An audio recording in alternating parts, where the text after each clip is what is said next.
Hello. Good Hey, afternoon, Freeman. Dr. Hrabowski.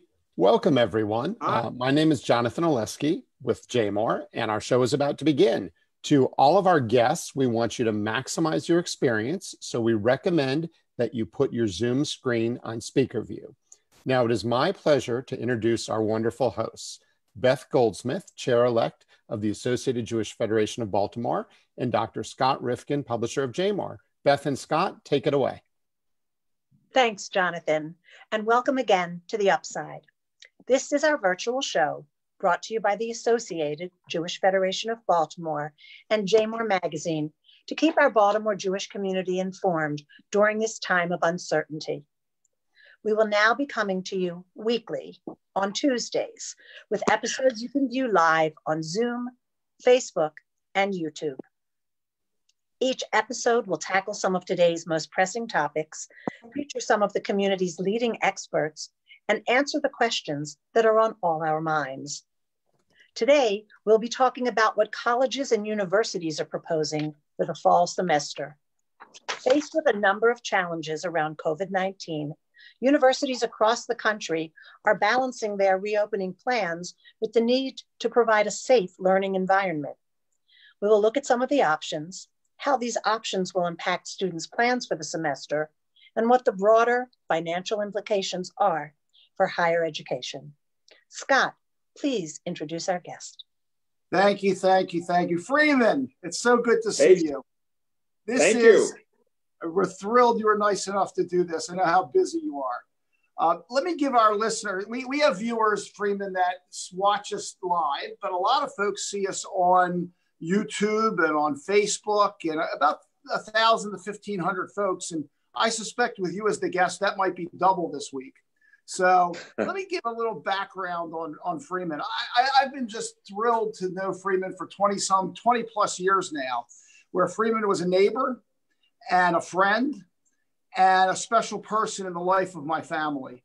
And to give Freeman's back, let me give a little background, Freeman, and you'll help us sort of fill in the missing parts. Dr. Hrabowski grew up in Birmingham, Alabama, as the son of educators, and it was a math major at Hampton University, went on to get a PhD out of the University of Illinois system in both higher education and in statistics. Did I get that right, Freeman? Statistics. Sure. I never understood. And got a PhD, and he has been an amazing person in our community. Came to Baltimore and became the president of UMBC 20 more years ago, and has led that campus from being a sleepy little commuter school to being one of the nation's real gems of universities. Named by U.S. News and World Report at least half a dozen times as an up-and-coming university. And becoming a leader in the education of Black students in the sciences. And I want to make sure that Freeman talks a little bit about that in the Meyerhoff Program. And on a personal level, and it's never personal because Freeman and UMBC are one and the same in many ways. But Freeman has been named as one of the 100 most influential people in the world by Time Magazine, one of the top 10 university presidents in the country, and even had a piece on 60 Minutes, one of those nice complimentary pieces, not just about Freeman, but about UMBC and the amazing role in STEM education that UMBC has taken. So for those who wonder whether the best school in the state is who it is, it's UMBC. It's a hidden gem that if you have a chance to send your child there, they're going to walk away with a great education and be prepared for the future. So Freeman, thank you for being here. And would you mind filling in a little of the gaps in your background in education? And then we'll ask you lots of questions. Our main topic today was going to be how COVID is affecting the university and the plans of the school, but there's so much more to talk to you about. Sure. Thank you, Scott. And first of all, I'm delighted to say you are a graduate and your son is a graduate and now MD, PhD. That's as much as I need to say. And in terms of my education, the one thing I would say is that my parents taught me to be excited about learning and reading. And from knowing so much about the Jewish community and the importance of learning and reading and thinking, I think those skills are more important now than ever before. UMBC was actually founded the year I graduated from high school in 1966. And the one point about the university that I think is especially significant is that we were founded to bring in students of all backgrounds. At a time when the world was totally segregated, we brought in kids from all races, and now we have students on campus from 100 countries. And so it is a campus of the world in many ways. And so as we think about COVID, we have to think about what happens in our country, but also what happens in humankind as we prepare leaders to go around the world and focus on these issues. Let me stop there and take your questions. So let me start with one. And it goes to your history. And I think it's really an issue of our day. You were at the forefront of the civil rights movement in Birmingham, Alabama. You were one of the children that was arrested by Bull Connor in the Childrens Crusade in Birmingham, Alabama, which was a critical moment of change for this country. Spend a couple minutes on that and that experience, please. Sure. I was not a courageous kid. I was a math nerd. I've always gotten goosebumps during math. And I'm sitting in the back of church, and Dr. King is the guest speaker in the middle of the week. I was not wanting to be there. My parents placated me by allowing me to do my math, but I did hear him talking, and he said something that excited me. He said, if the children participate in this peaceful protest, all of America will understand that even our children know the difference between right and wrong, and they want a great education, and they'll be able to go to better schools. And that really stuck a note with me, because we had some wonderful teachers. We didn't have the resources. We used hand-me-down books from white schools. It was not a positive situation. And I wanted the best possible education. And so I did go and to protest, and I did spend a week, a horrific week in jail, but it was also empowering. And the theme that Dr. King gave us is one I want us to remember today. It is, he said, that tomorrow can be better than today, and that each of us can be empowered to get involved in the work to make tomorrow better for all children and people. And that was the story, and that inspired me in my life to be involved in education. Very good. So comment, if you can, and maybe connect the dots to what's going on today in what really is an extension of that civil rights movement. Sure. And make no mistake, our country has made progress. Having a UMBC, bringing in students of all backgrounds, my becoming the president of a university, at the time a predominantly white university, now one of the world, those things could not have happened in the 60s. And so we certainly have made progress, and yet we have so much work to do for people in general, for poor people. Structural racism is alive. You just look at the criminal justice system, look at the violence we see in the community. Police brutality is just one aspect of the problems that we face. The fact is that whether talking about healthcare or the academic achievement gap or criminal justice or income disparity, we have a lot of work to do. And the key for me is that we will need, beyond the protests, to use our ability to think critically as we consider policies and laws that can change the structure of our country and the way some people are disproportionately impacted over other people. And at the heart of that is the same thing we said in the 60s. We have to also make sure people are voting. We don't want to tell people whom to vote for, but we do want people to vote and to look at the records of people and think about what they see as the most important values those elected officials should have. And that's voting at every level, local through national.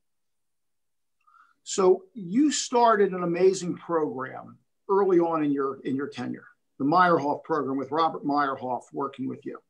Talk a little bit about the program, how you formulated it, where it came from, and the unbelievable results you've had. Sure. I have to start by saying that it really was prophetic that Bob Meyerhoff asked me the question in the mid-'80s, what can we do to help young Black males? And he was very specific about that. He had been working at Goucher doing a number of things to help women in general, but he and Jane at the time were interested in understanding what they could do to make a difference, to have a more positive impact on young Black males. Because what he saw on TV, besides sports, would be people in handcuffs, going to jail, people with guns. And we talked about the problem of the paucity of African Americans in science. That the fact is that at that time, under 1% of the scientists at any of the national agencies are Black, were Black at that time. Today, it's still not quite 2%. But the fact is that he worked with us and with our faculty to develop a program that has become the leading program in the country. We were saying for predominantly white universities, but for any institutions, we now lead the country in producing African Americans who go on to complete MD PhDs from Harvard to Stanford. But we are doing that for students of all races. That's the other part, that we've been helping to produce many more Blacks, but also many more people of all races who are becoming scientists and physicians like you, engineers. And on the other hand, working to produce a number of people in the social sciences, humanities, and the arts. And 40% of your graduates now are in the sciences. Yes, between 40 and 50% actually are in science and engineering. And it is significant that 40% of all of our students go immediately to graduate school or professional school. And what most people don't understand is that these students tend to go to MD, PhD programs almost always with funding from federal government or from the university. They're not paying for this. They're going to be helping the country. And people who go to PhD programs, the same thing. They get full fellowships. From MIT and Harvard out to Stanford and Berkeley, down to over to Hopkins, to Maryland, to other places. So it's a great story, really. And the 60 Minutes piece was about a Duke MD PhD, if I recall correctly. Yes, yes. And he has just won the leading young investigator in neuroscience award in the world. In the world. I want people to understand it. This is a young Black man who grew up in Maryland, who has just become the leading young neuroscientist, young meaning under 45 or so, but in the world, according to the Neuroscience Society of the world. He has developed a pacemaker for addressing bipolar and schizophrenia. And he is now tenured faculty at Duke. So it's quite a story. The other story, though, that I think people here would like to hear is that the leading scientist who has developed had the team that developed the vaccine that is now the furthest along in development, about to go to phase 3 trials at Moderna, coming out of NIH, is a Meyerhoff scholar, a young Black woman who grew up in rural North Carolina, came to UMBC, then went on to grad school at Chapel Hill, came back to NIH, but she is the leading scientist in this work. And when the White House comes over to NIH, she is in that room explaining what's going on. Dr. Fauci uses her a great deal. This is history making. It is definitely history making. How many people have ever heard, we don't hear of enough women creating vaccines, and then of a Black woman. So this is history making. And then another student who is not minority, a wonderful middle-class young white woman from Frederick, Maryland, UMBC again, went to Hopkins and for the PhD, and then MIT, is leading the major study at NIH to look at the impact of asymptomatic patients. Asymptomatic people are on COVID right now for the country right now. So we got 2 women from UMBC leading these major COVID efforts there. Then finally, Meyerhoffs include the Surgeon General of the country, all the way to the Health Commissioner of Baltimore City. Wow, I'm jumping in as a woman. Please, as a woman in Baltimore. I just want to say thank you for being here, and thank you for sharing this and enlightening us. I mean, those are some really amazingly wonderful things, and I want to keep talking about students. I want to talk about students today caught up in this maelstrom. What about kids who have difficulty with online learning? What can we do to help, and what is being done to help? It's an excellent question, and congratulations on your role with the Associated, by the way. Thank you. Thank you so much. I have so much respect for the Associated. Here's what I would say. We have used the theme of flexibility. So for students who had problems with Wi-Fi, or students who didn't have computers, we have given them, we have loaners they can use, and places where they can come on campus even. We have very few students on campus now, but there are those there. There are some there because they had no place to go, either because they couldn't get back to their country or they are from Baltimore City and they just can't be at home.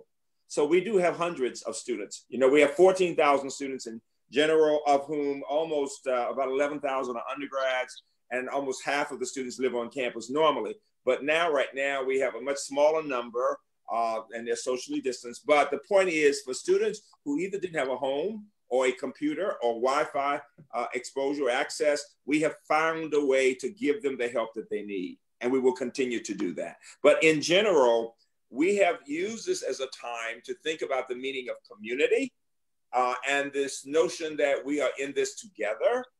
And we must listen to the needs of our students, but also our staff and our faculty.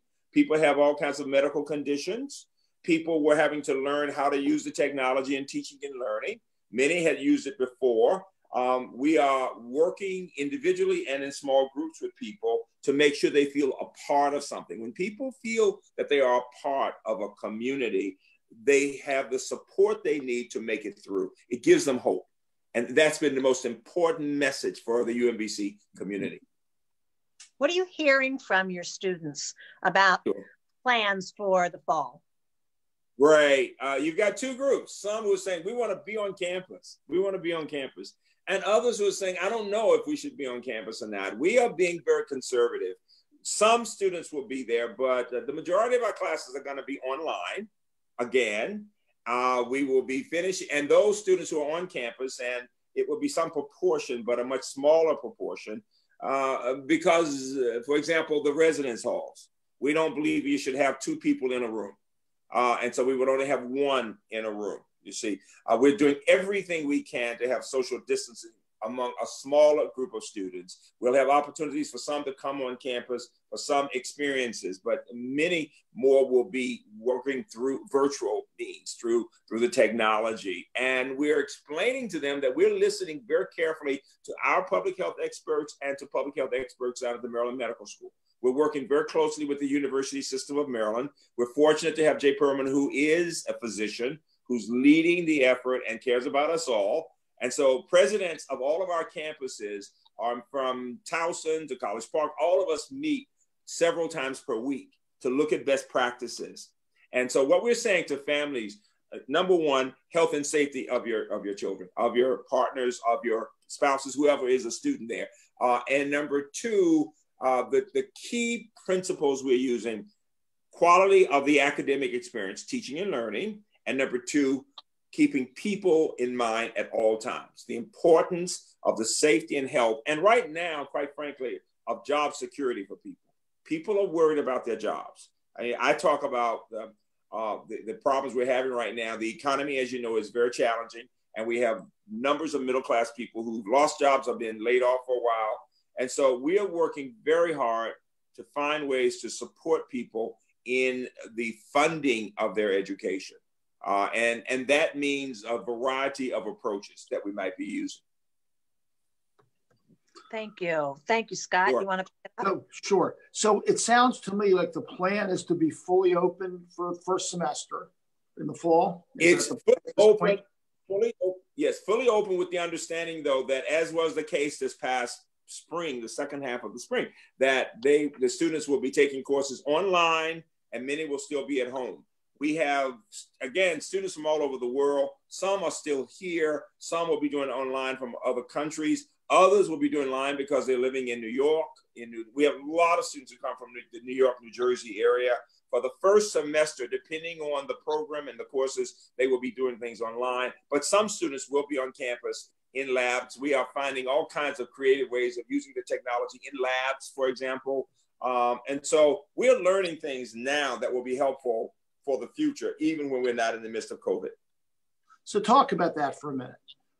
Where does the world go in higher education? Do we go to universities where many of the students are online? And does that change the cost structure? Does that change the eligibility of students? You could be taking students from all over the world while they're still all over the world.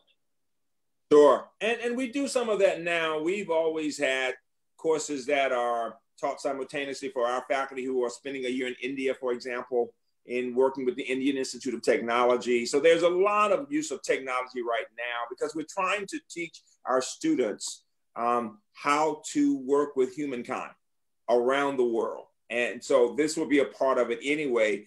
Some people who are not as familiar with the latest technology will always assume that in-face is always superior. Make no mistake, there's something about the face-to-face experience that is very good. I think what we will see will be a hybrid approach. For many students, they will have courses in classrooms, face-to-face, but I've heard wonderful faculty in the humanities talk about having conversations about literature in this format. You can do a lot interacting and discussing and seeing your facial expressions right here more than ever. So we shouldn't be so closed-minded to say, oh, the only way is face-to-face. That's just not the case. There will be more and more hybrid approaches to the work we're doing. And quite frankly, because we are both heavily humanities and arts-based and heavily science, we're looking at the impact of technology and human-centered computing itself, because we're going to see the world change dramatically in this line between humanity and technology. And it's important to have courses in ethics, courses that focus on bioscience, but also that focus on impact of technology on how we interact with each other. We'll be doing all of that more and more. Very good. And what about student services beyond classroom? So yes. Clearly, when you're on campus, there are different issues than when you're home. I'd love to hear how counseling services and things like that are happening. Sure. And a lot of you already know, you see what medical places are doing. Telemedicine, we're doing a lot of telework right now, and telecounseling in telemedicine, as you might expect. So many students, like the regular population, will have emotional and psychological challenges because of this period. And we consider it very healthy when people can talk about what they're experiencing, whether it's depression, anxiety. These things are very real. Years ago, only the most privileged of people would be willing to talk with their psychiatrist. Now, more and more people in general are understanding that the healthier we are, the more we admit what problems we're having, so we can get some expert help. And you can get that help through technology. We are doing it through the counseling center, through our medical work that we have going on right now with doctors and nurses. We're doing it in looking at career services. You'd be smart. There are now technology-based career fairs. A lot of students are getting jobs through career fairs taught through Zoom. You can interview. More and more people are interviewing this way because I can see your face. I can see if you know how to smile with people, right? You know, I can see how you respond to what I'm saying. And so we're learning how to do much more of that. And we're teaching our students how to do that. I think people confuse the texting and emailing with this kind of technology. I mean, the big concern people had was the students weren't learning how to work with people face to face. Well, we can do a lot of this way. Doesn't take the place of in the same room, but it is very close. It really is. The more and more refined the technology becomes, the more we will be able to teach students how to use this whenever it's necessary. But we are working to give all those services to our students, and quite frankly, to spend time helping them understand how we, again, are defining support and community and high expectations of ourselves. You know, we say to freshmen and new students, look at the student to your left, look at the student to your right. Now, we say their parents were told that means one of them would not graduate. Everybody heard that. Look at the student to your left, look at the student to your right. One of you will not graduate. That's a terrible thing to say to students. We say, look at the student to your left, look at the student to your right. Our goal is to make sure all three of you graduate, and we don't plan to fail. And it's that high expectation that makes a difference. I have a TED Talk that talks about high expectations in science, and it literally 4 pillars of success in science. And it's all about expecting the most of ourselves as university people and expecting the most of our students. It's when you have high expectations on both sides, you can get so much more done to support those students. So Freeman, brag for a minute about UMBC and your success with retention and graduation. Sure. And, you know, I'm so proud of my colleagues because they work so hard to do this. We have, you know, some people I live here in Owings Mills, and people live in Pikesville and other places. And a lot of students like you came from this area to UMBC. And at that time, some of you are old enough to remember the term UMBEC. We called UMBC UMBEC. We don't do that anymore. That sounds like UCLA, right? We are UMBC. But in that period, the highest achieving students like you, Scott, did well. But unfortunately, a lot of students didn't have the preparation to do well, and they didn't make it. And so the graduation rates were like they are in the country right now. For public universities, the average graduation rate is probably in the 40-some%. You know, so most students were not doing well. But today we're up to 70%.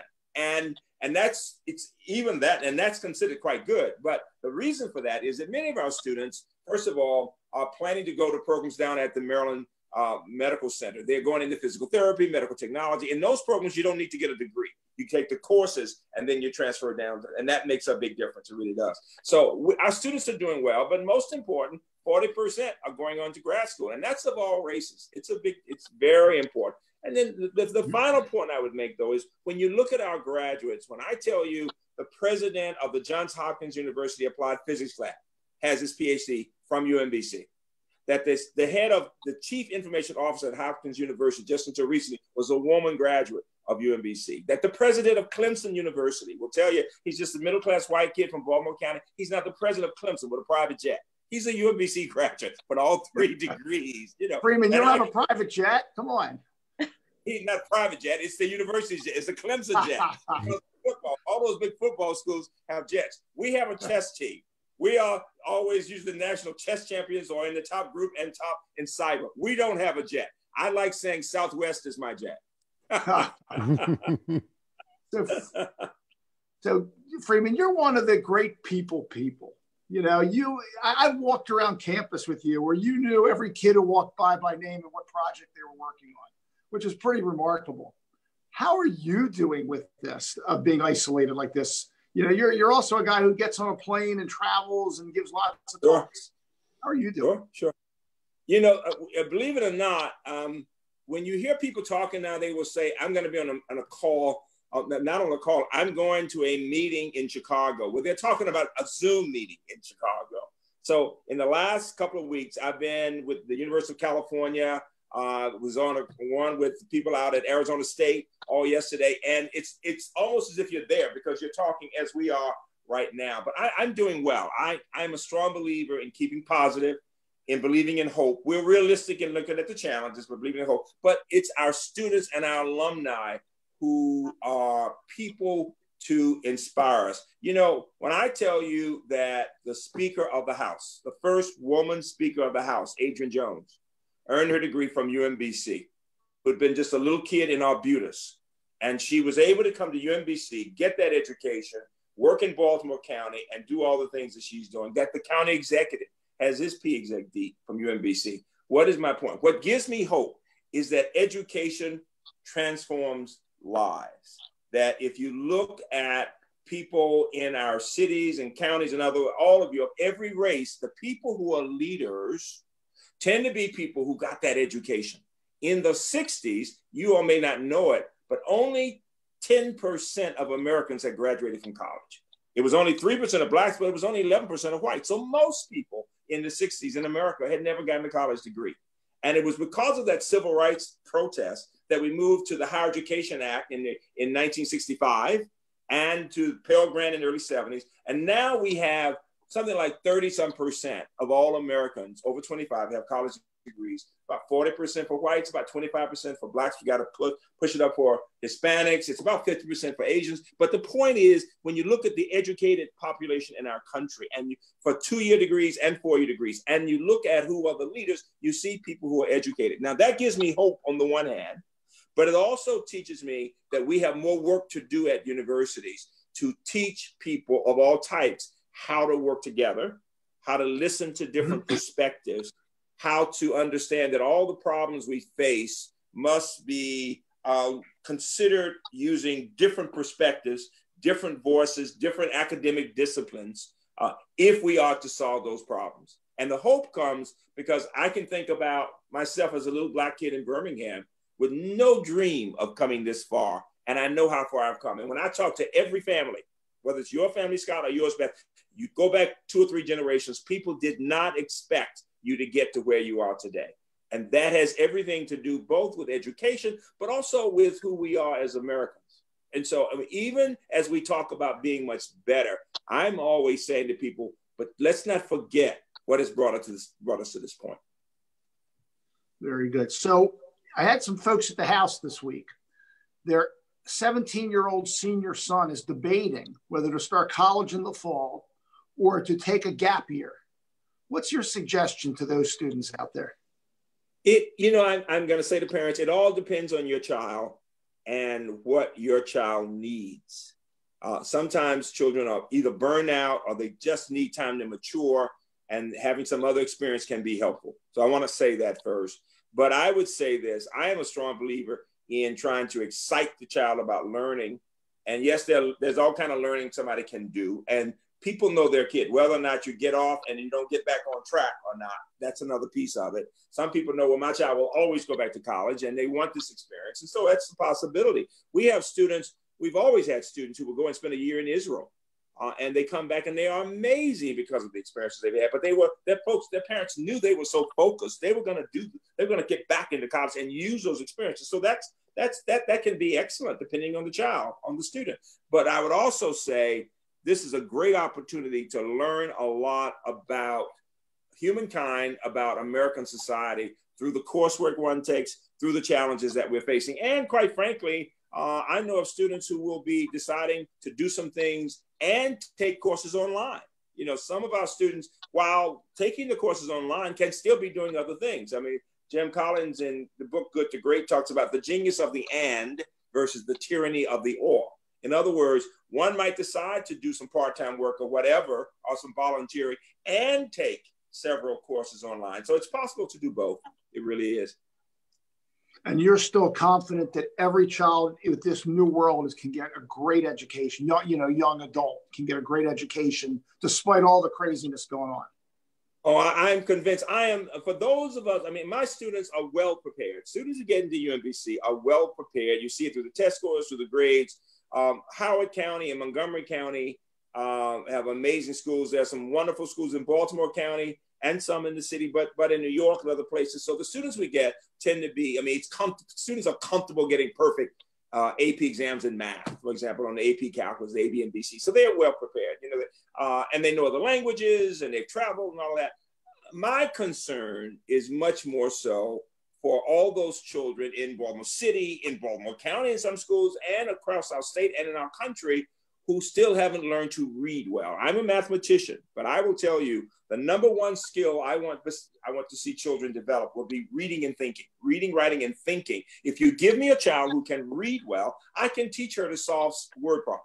I really can. But it's the reading and thinking. And I'm telling you, 40–50% of all American children do not learn to read well. And if you don't learn to read well in the 3rd grade, and then I'm always saying by middle school, it's downhill from that. You're not making the progress. But if you read well, and if the child learns to love to read, like Robert, I remember we could have conversations when he was 15 and 16 about Dostoevsky. Just in general about the great author. So it was a part of him. We need students to see reading as a part of them, as just what they do. And if we get students who are good thinkers, all things are possible. Beth, questions? I'm just so, Scott's been touting this visit a lot. And I just want to say, Scott, you did not oversell. I'm so happy to have met you. And I do feel, what you've been saying and sitting here talking to you, I really do feel as if I have. I started my career as a 1st grade teacher. So you're just preaching to the choir here with how important reading is. That was my whole thing, you teach a kid to read, it's giving them the world. So I just really want to thank you so much and for being here, for taking the time. I don't know, Jonathan, do we have questions from the audience? Yep. So Dr. Hrabowski. Let's do that. Yep. So Dr. Hrabowski, I have one question from the audience, and then I have a question for you. So from John in Hamden from Facebook, he says, UMBC has made a name for itself as an outstanding academic institution with superior athletics as well. We all remember the great basketball success, some of your wonderful lacrosse success. So here's the question. Sure. Will there be UMBC sports in the fall? And let me say, we have UMBC athletics with superior academic students who are doing quite well with sports. I'm putting that in perspective, right? We're not huge sports. No, we are a nerdy campus. We're very proud of that. And our basketball players and all the other teams across are excellent students first. But yes, we are planning to have very safe and athletics. We're working with others in our conference from University of Vermont to some of the New York institutions, but it is our intention. We're working on beginning to bring people back now, and we'll be doing the kinds of things, the testing and all of that we hear about. But most important, we do plan to have it. It will be different, I'm sure, in terms of audience participation and those kinds of things. But so far, we are saying we're going to be doing it. Yes. And we're very proud of our student athletes. They are excellent. Super. So here's a personal question. So years ago, I had the pleasure of working for Hillel of Baltimore at UMBC, and you led a wonderful Black Jewish Freedom Seder. And I'm wondering if you could just share a few thoughts about why it's so important that the Black and Jewish community continue the dialogue, continue to learn, study, because I just remember that being such a positive experience for the 200 students in that room. Yes, yeah. I think our understanding more about the plight of each group helps us understand more about humankind, not only for what has happened in this country, but others, and that movement of Jews from Europe, the movement from the Middle East here. I've been to Israel a number of times. I love the fact that we take children out of the city and from some of the private schools, and we do things to take them to Israel. And I would say several things. I honestly believe that people who have a history of being discriminated against in so many ways have a greater sensitivity to what others have gone through. And when we look at the generosity of the Jewish community, of the associated and beyond, you see that not only to help others of Jewish backgrounds, but in general. When I look at what Bob Meyerhoff and Rita Becker do to help children in Baltimore, beyond the Meyerhoff Program, and it's not just about the money, it is about their interest, their intense interest in understanding what it will take for these children to succeed. And that's for so many other people. Sue Cohen was such a wonderful, we had such incredible conversations about Baltimore City, Walter Sondheim, I can go on and on and on. And so I think it's important for this next generation of people from these backgrounds to understand what the other group has gone through, because it gives a kind of bond. It also says ways in which we can focus on the issues to be as analytical in figuring out what we need to do. And that's part of what I'm saying about universities. We have to get beyond, the protests are important for people to express themselves, but that analytical ability to dissect the problems and to focus on different areas to bring about some progress will be what will make the difference. Thank you. Very good. So let me make a couple closing comments and then hand this over to Beth. I know you've got some announcements and such. First of all, Freeman, thank you so much for being here. What I didn't mention is that Freeman took my disaffected high school student 15 years ago. And I walked him into Freeman's office and he was ready to quit high school. And Freeman admitted him that afternoon. So it was right out of early out of high school. And it made the difference. And he's now at Columbia with an MD PhD, a lot because of Freeman. I also want to make sure that we say hello to Jackie, your beautiful wife, and please tell her I said hello. Please. Okay, Beth and Freeman, thank you so much for doing this. We're already run over our time, and I apologize for that. But Beth, let me hand it over to you for final announcements. Again, thank you so very much. This has been one of the most interesting shows. You are obviously one of the most interesting people we've had the privilege to interview. So I really do thank you for taking the time and sharing the time. And I will look forward to having other conversations with you as we move forward through these times and through my new role. So I want to remind everyone also in the audience that the Associated is having its virtual annual meeting tomorrow night. That's Wednesday, June 17th at 5:30 p.m. Special guests include Governor Larry Hogan, acclaimed filmmaker and Baltimore's very own Barry Levinson, and the Cardinal Sheehan and Krieger Schechter Day School Choir. Go to associated.org/annual meeting to learn more about how to attend. And also be sure to join us next Tuesday, June 23rd at noon for our next show. In the meantime, please continue to visit associated.org and jmoreliving.com for more information, stories, and resources, and to sign up for JMOR's weekly newsletters. I thank you all for coming by today, and stay well. Thank you, Dr. Hrabowski. Thank you, everybody. Thanks, Freeman. Have a good day.